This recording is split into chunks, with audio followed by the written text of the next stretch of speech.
I promise every single listener, I promise you, go deep in the space, understand the space, make time for it. If you're an entrepreneur, understanding crypto now is like understanding the internet in the 90s. I know you've heard this before, but don't forget this when the market crashes. I know it already has, it could get a lot worse. I mean, a lot worse. I don't care if people start saying crypto is dead again, like they did in 2017 and 2018 and before that many times. If they start saying that, it doesn't matter. The metaverse, crypto, decentralization, it is going to happen. We're past the stage on whether this is going to happen. The big money's coming in. The smart people are coming in. The people that are conservative are coming in that don't believe in it. So we're past that stage. If you delay it, you're missing out. And we're still early. It's not too late. This is the Alden Report.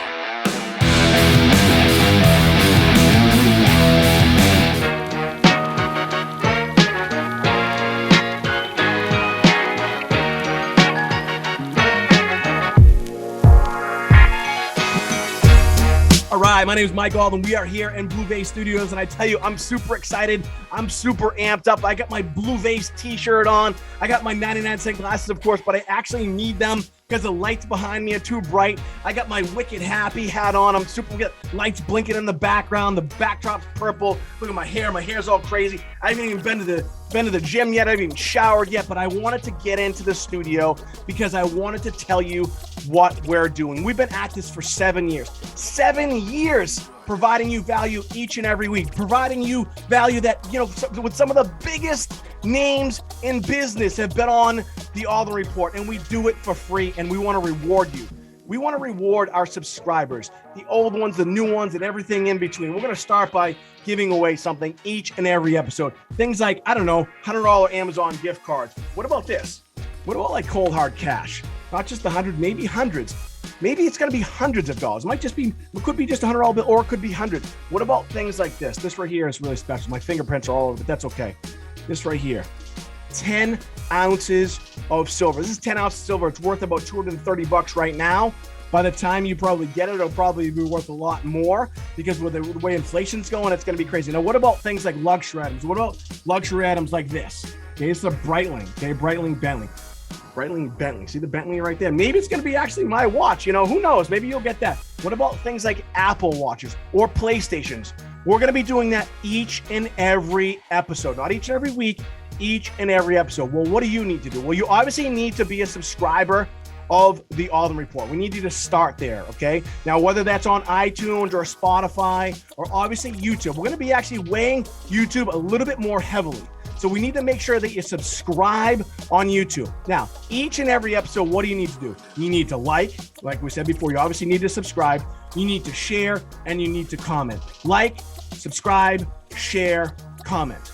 Once you do that, you have then been entered into our weekly contest. When you do that, we're going to randomly pick a subscriber of the Alden Report, and you're going to get a special prize. It could be the silver, it could be the watch, it could be $100 cash. But here's one thing that I'll guarantee you.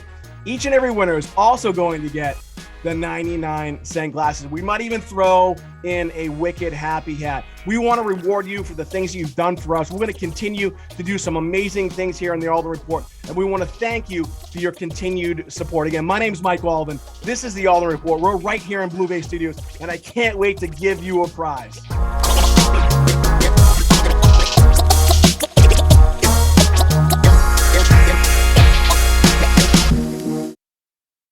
Today's episode is brought to you in part by Wicked Happy.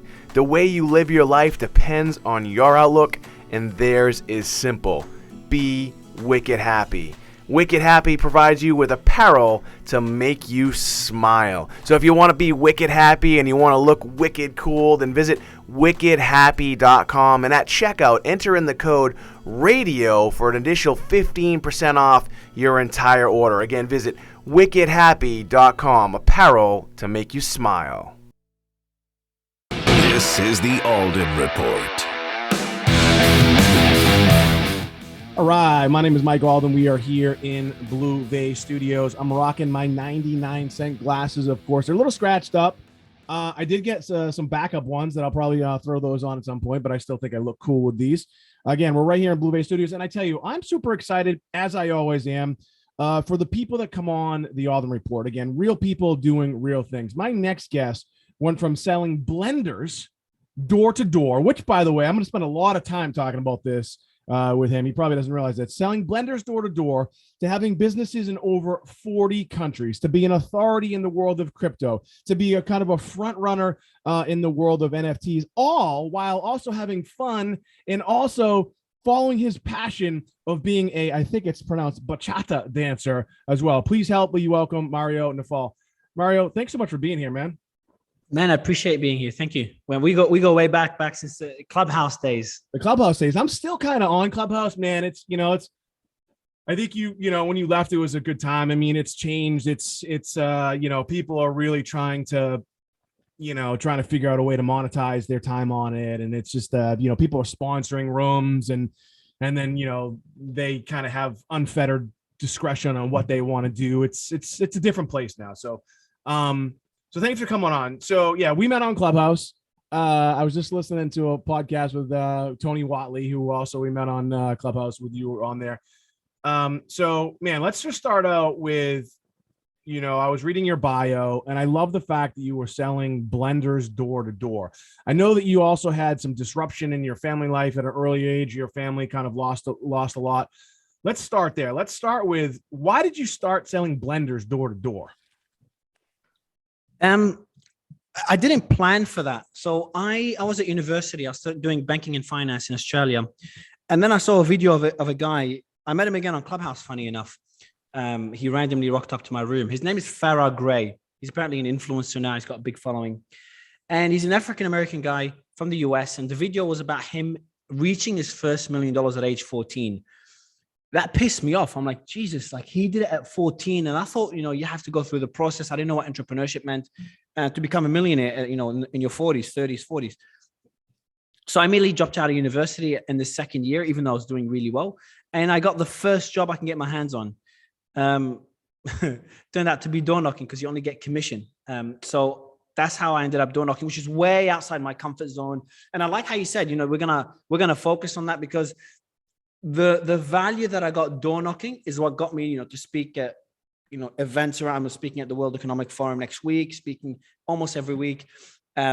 Clubhouse used to have 10,000 people a day between all my rooms listening to me, and now doing the show starting next month. All that confidence got sparked by knocking on doors. Yeah, that's why I wanted to spend some time with that, because right out of college myself, I knew I was going to go to law school.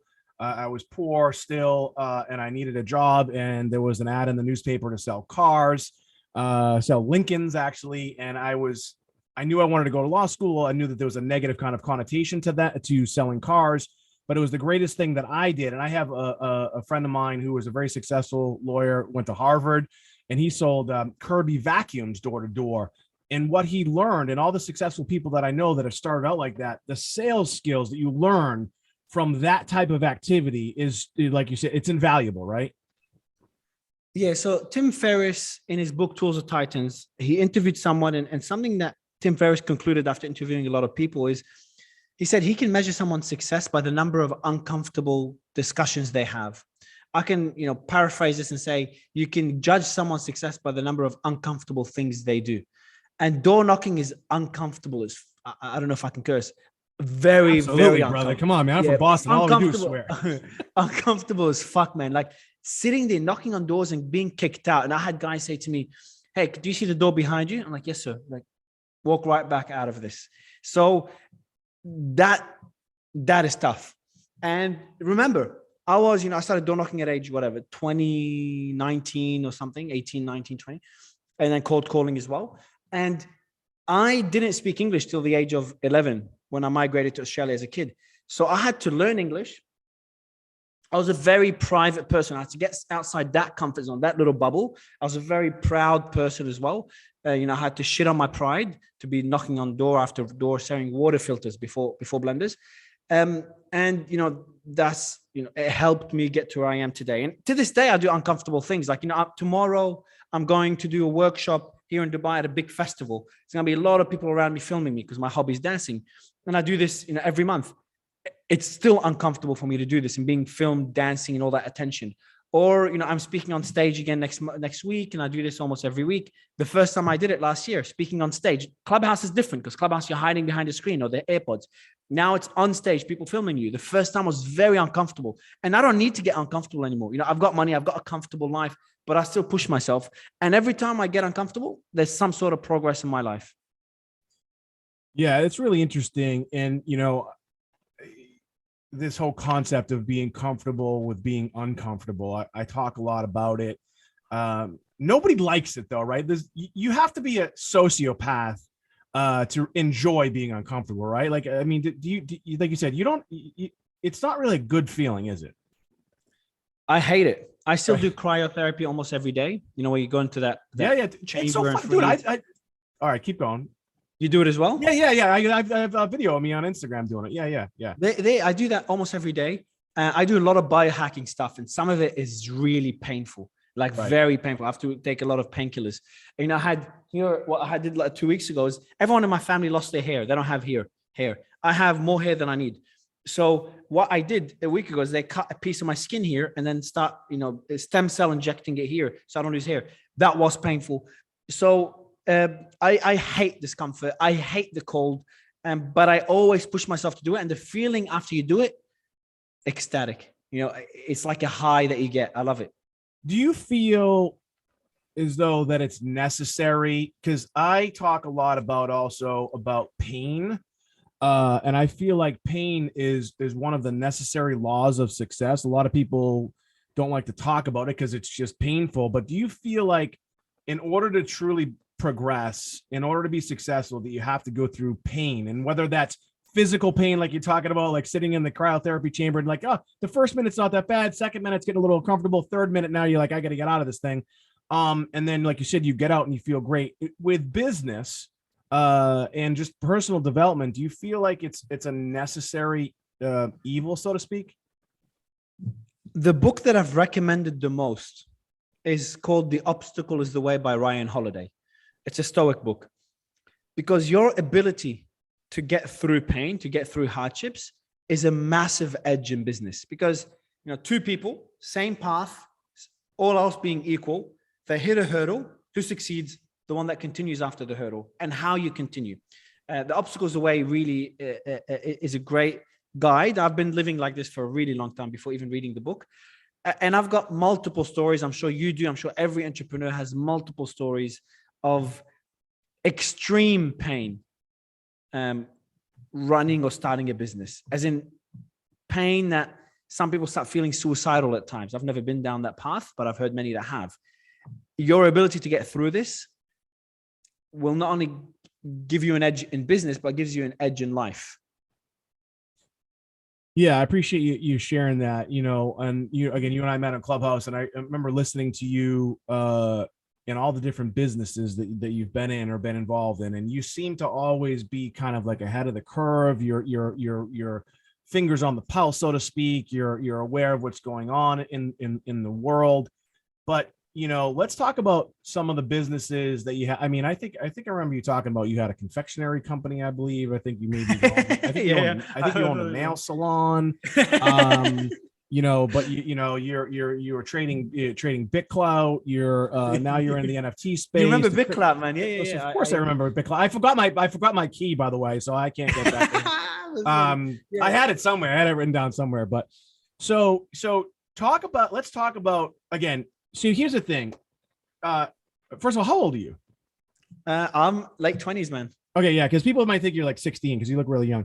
But so you've been involved in a lot of businesses at a very young age, and I'm older. I've been involved in a lot of businesses. Most of them don't work, or whatever. Same. For whatever reason. Talk about that and people the lack of really understanding, because I think a lot of people see. Listen, when you were on Clubhouse, it's obviously you're very smart, just probably naturally gifted as far as your ability to learn things, adapt, and just and kind of replicate. But a lot of people don't have that type of skill set. And so when people hear you talking about all the different businesses that you've been in, they might think, well, come on, like really? Is he's really in all this stuff? Talk about the ability to see an opportunity and seize it. But also I'd like to maybe talk about, like, I'd love to hear some of the stories about things that didn't work. Oh, I love those stories. I love those stories. Okay. So first, I'm going to kick it off with something that will make everyone feel a lot better. Everyone listening, hopefully. I've spent years constructing every single piece of my personality, as in, you wouldn't believe, man. Like, I didn't have a girl in my life. I didn't, kiss a girl for years till my 20s. I didn't sleep with a girl till then. Then of course, I caught up afterwards. But I had no life. To this day, I have no friends. Now I have my, I live in a big place. All my team is here. You'll see them walking around. So now it's different. Last few years is different. But before achieving success, I had no life, man. In high school, zero life. Never socialized. Never been out in a club. Zero. University, I would go to university. I'd sit in the front. No one knew me. It finishes, I go back to the house. For the entire 2 years until I dropped out. When I went to business, just knocking on doors. Zero friends for most of my life. And I was obsessed in constructing every piece of the way I behaved. I was obsessed with it. The way I spoke, my voice, and educating myself like crazy. To this day, I listen to podcasts every single day, read books. Now I read books less. I used to read books every week, every day. So I was definitely not naturally gifted, which obviously means anyone could get to where I am. And I'll add another point to this. I don't think I'm as smart as people think. Now, I have imposter syndrome, but there's so many people more intelligent than me, yet I'm employing them. So the skills that you need to achieve success, there's many, and I don't want to give like fucking the secret of success. That's just stupid.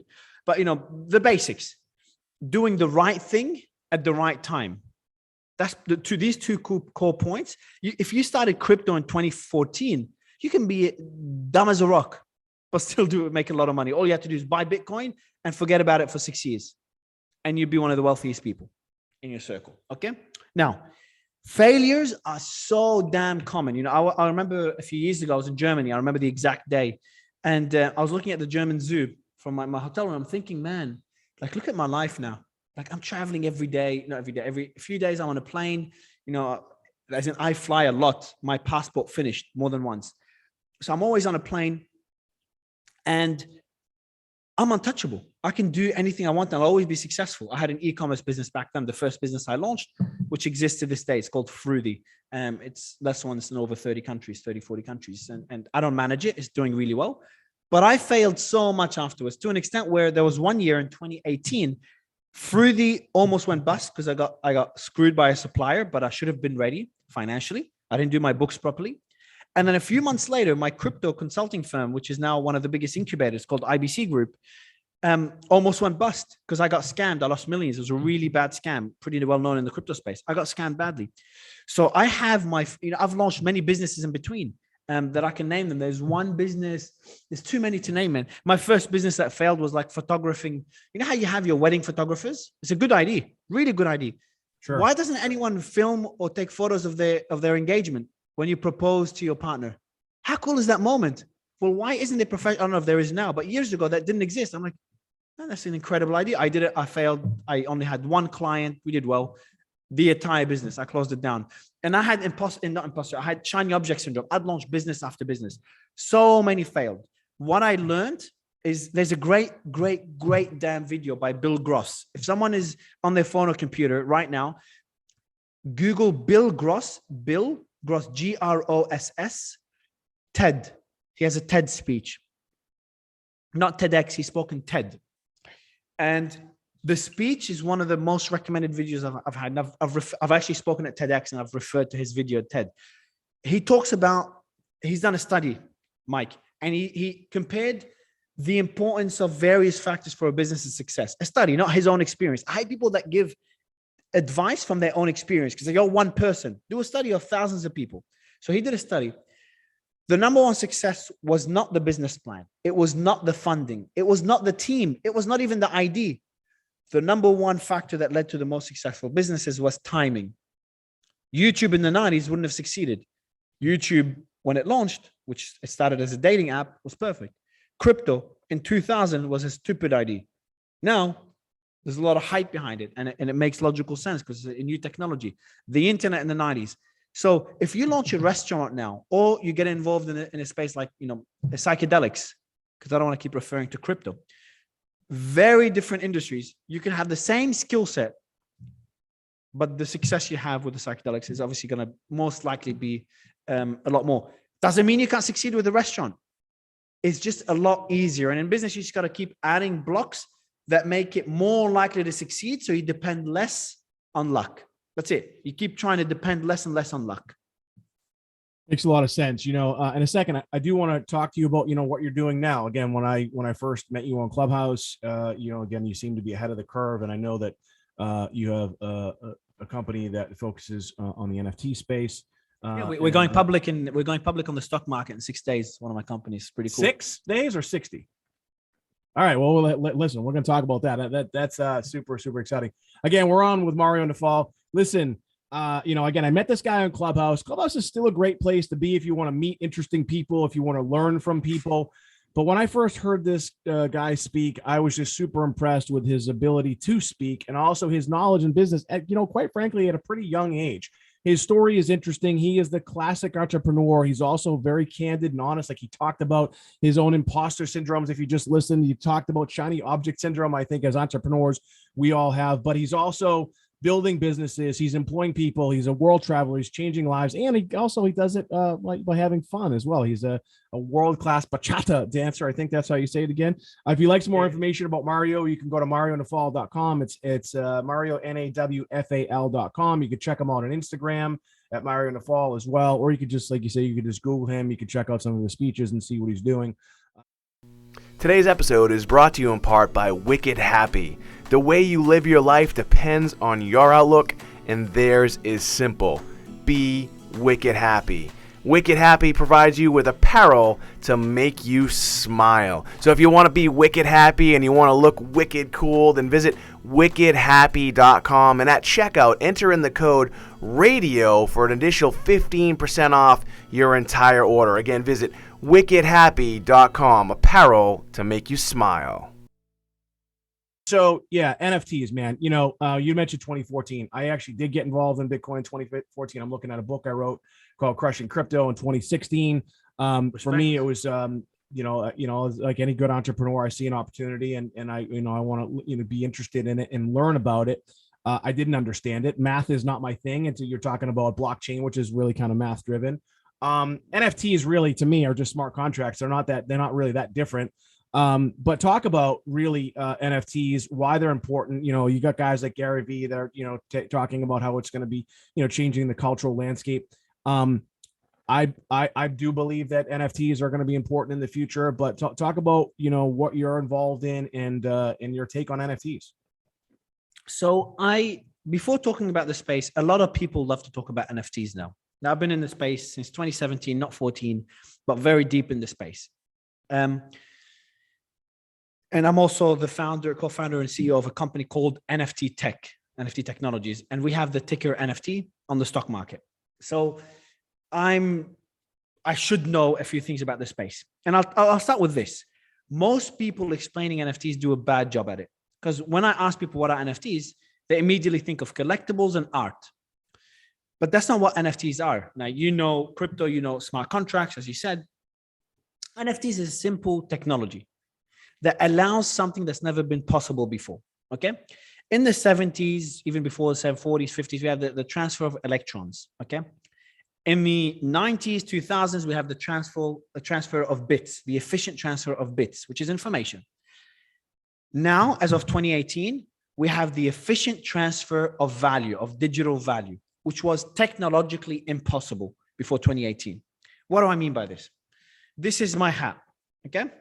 This is my phone. That's my charger. This is your elephant statue in the background. These are your great sunnies. How do I know these are your sunnies? I'm sure you don't have a certificate to prove it, but gravity allows you to put it on your face, and you wearing it in our society, in any country, means you own it. If it's in your pocket, the elephant is in your house, the one behind you.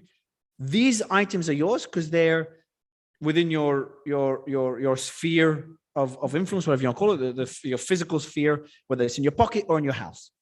So that's how you can own things in the physical world, thanks to gravity. But digitally, virtually, you couldn't own anything till 2018. The only way you could own something is if there was a centralized platform that said you own something, whether Instagram said you own that photo. YouTube said you own that video. A bank said you own those numbers on the screen. If that institution, the bank could be, it could be fraudulent and change the numbers, reduce them, increase them. Instagram could let someone copy your image. You couldn't actually own something like you owning something in the physical world in your pocket. So because technologically it wasn't possible, you can easily copy paste. Now in 2018, non-fungible tokens as a concept, as a technology was born, 2017, 2018. And that the ERC 721 protocol, that essentially allows someone to own something digitally. It started off with collectibles with the CryptoPunks. Now there's the apes, the Bored Apes.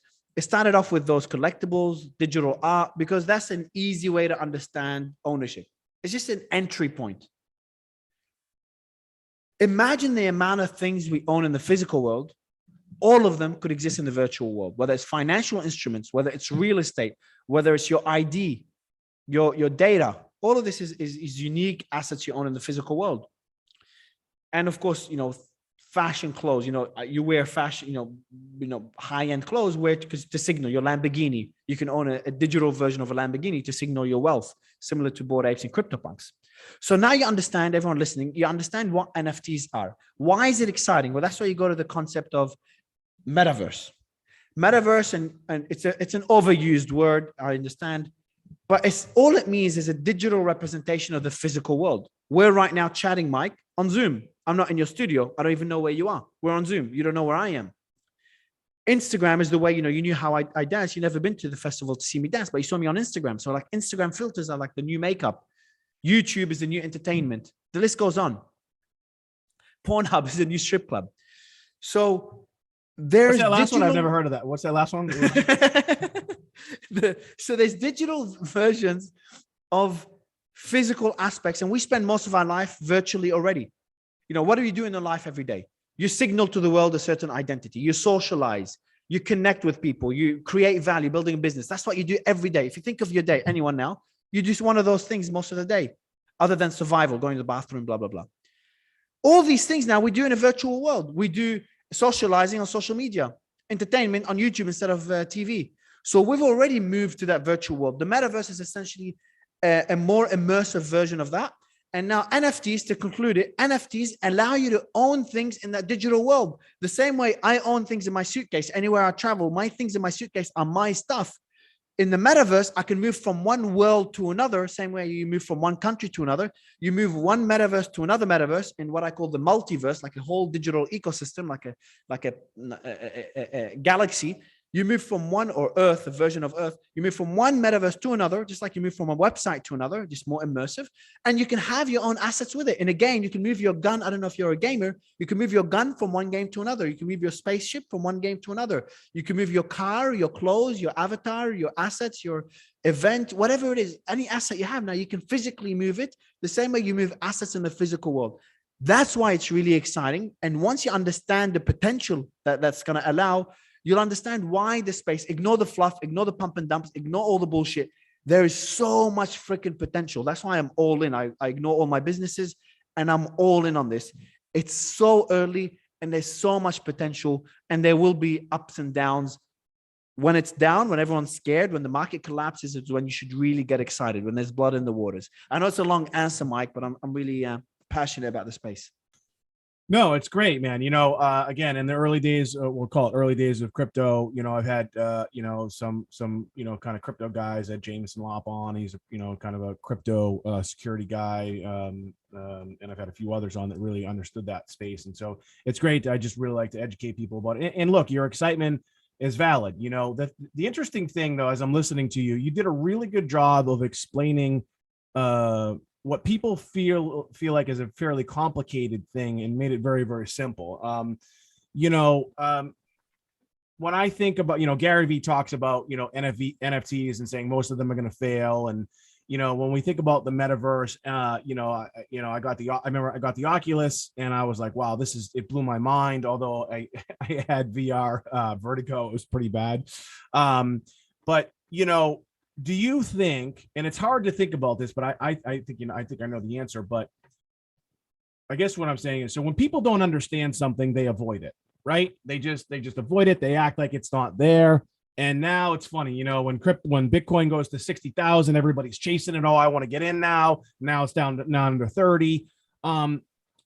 If you don't understand something, but you're interested in it and people are talking about it, people listening, watching right now, they don't get NFTs. They don't get the metaverse. They don't get crypto, but they know they should maybe do something. Like, what would you suggest the average person do?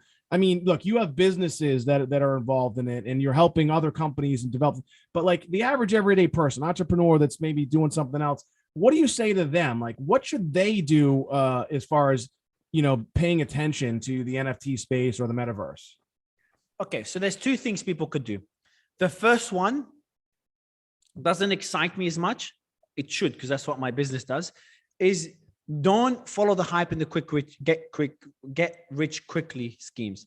There's so many of them. Insiders in the space will dump on you. That's how it is. It's so freaking ugly. There's no regulations.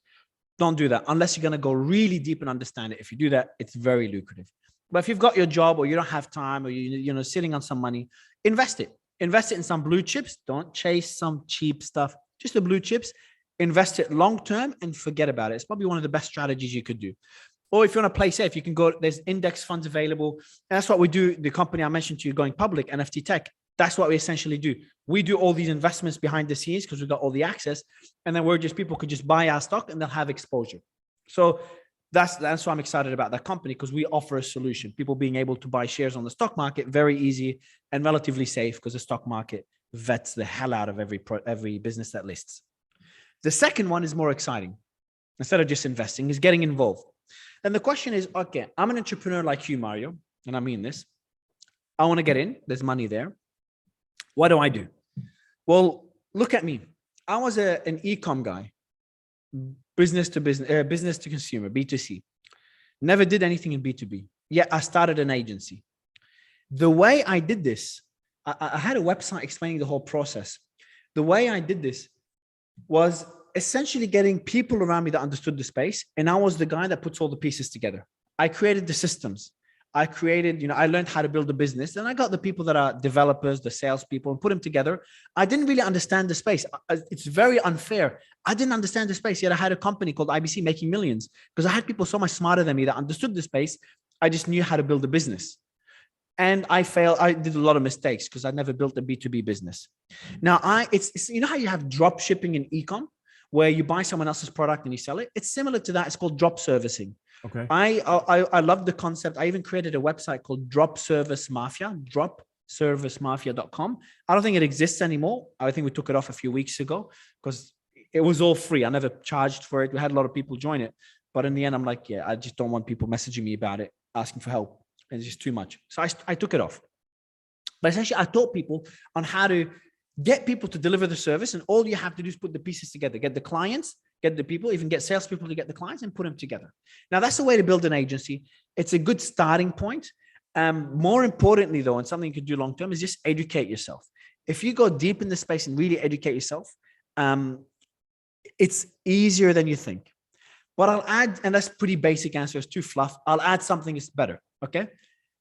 I said what the metaverse is. It's a digital representation of the physical world. You know, I've spoken around the world about this. When I say around the world, I mean every freaking country I fly out to, I talk about the metaverse. I'm going to the UN in New York to talk about the freaking metaverse, the UN General Assembly. So if you look at the physical world, think of business opportunities here, event organizing, selling health courses, all these things. Eventually, all of them will move to an immersive world called the metaverse. Not yet. It's too early now.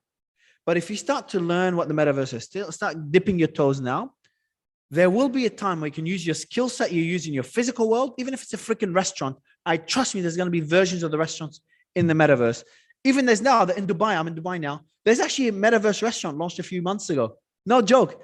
It's stupid. I told you, it's very early now. So it doesn't make sense yet. You wear I've never been there, but I'm guessing you wear your VR goggles and you eat normal food. You can see the food probably, or you wear maybe augmented reality goggles.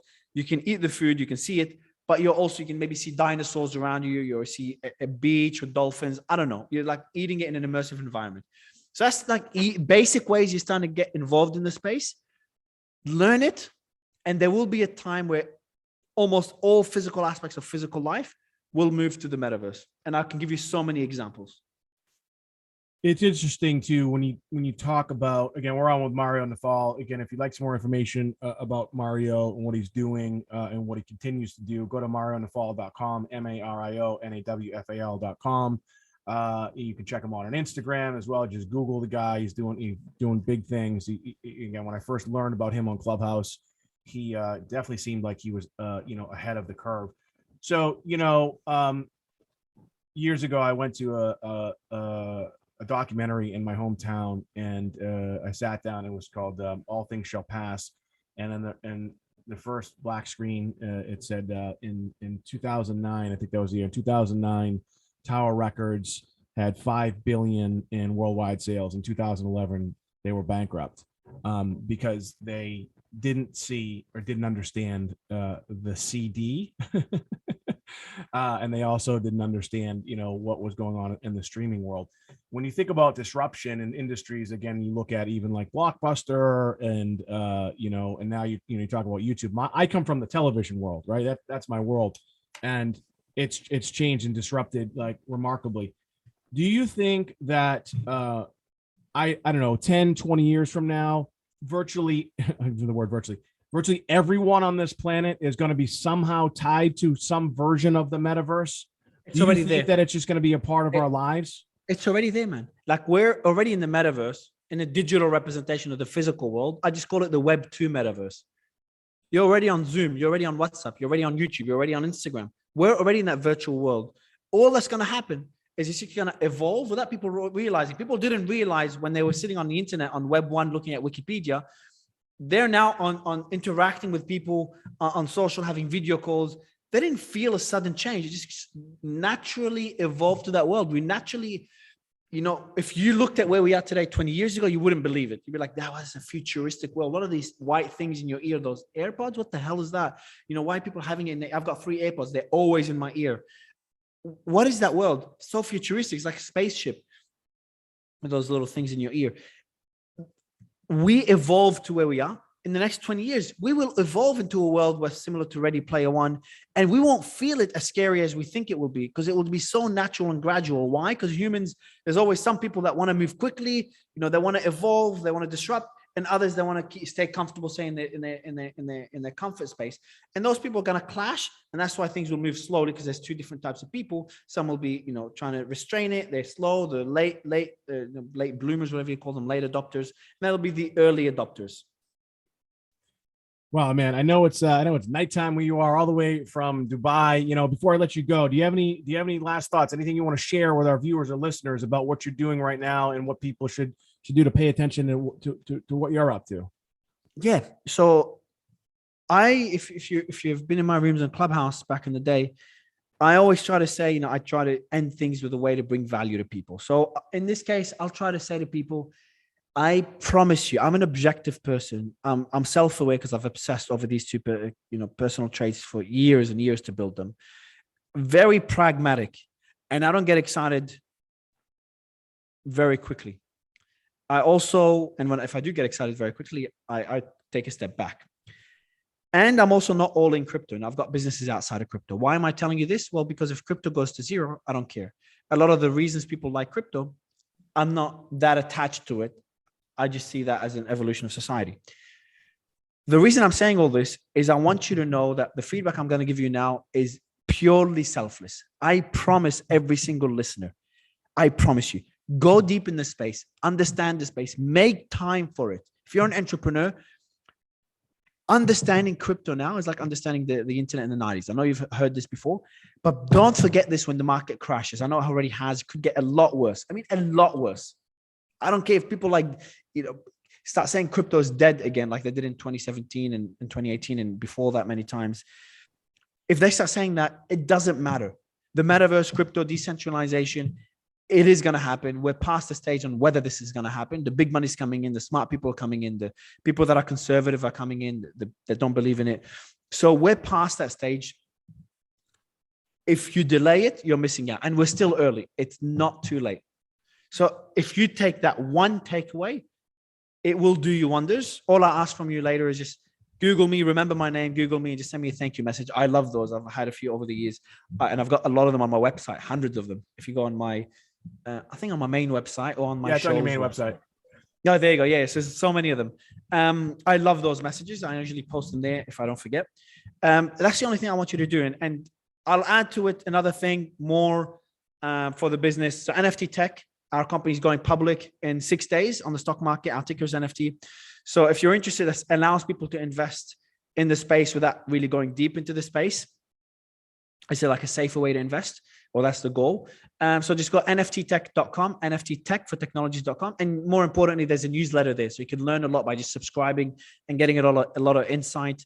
And they usually announce whenever I'm speaking somewhere around the world, they announce it on that website. So if you want to hit me up and catch up with me at an event, I'm there. But more important is the first point. Please understand the space, and you will thank me later. And I get a high on those thank you messages. So yeah. I love it, man. Thanks so much for spending some time. Again, we've been on with Mario Nawfal. Listen, if you made it to this point, you understand that this guy has done great things. He continues to do great things. Look, he's going public in his 20s. Again, I met him about a year and a half ago. I was really interested in what he's doing. And it's funny as an agency, whoever's representing him came to me and said, hey, we know this guy Mario. And I'm like, wait a minute, I think I know Mario. So here he is today. It's somewhat serendipitous again, but if you'd like some more information about Mario, go to marionawfal.com, NAWFAL.com. From there, you can pretty much find everything else that he's up to. If you're interested in his NFT project, if you want to, really kind of pay attention. I think the greatest takeaway was really what he said towards the end. Pay attention to what's going on in this world, because if you don't pay attention, you're going to get left behind. My name is Mike Alden. That's Mario Nawfal. This has been another edition of the Alden Report, and we'll see you soon.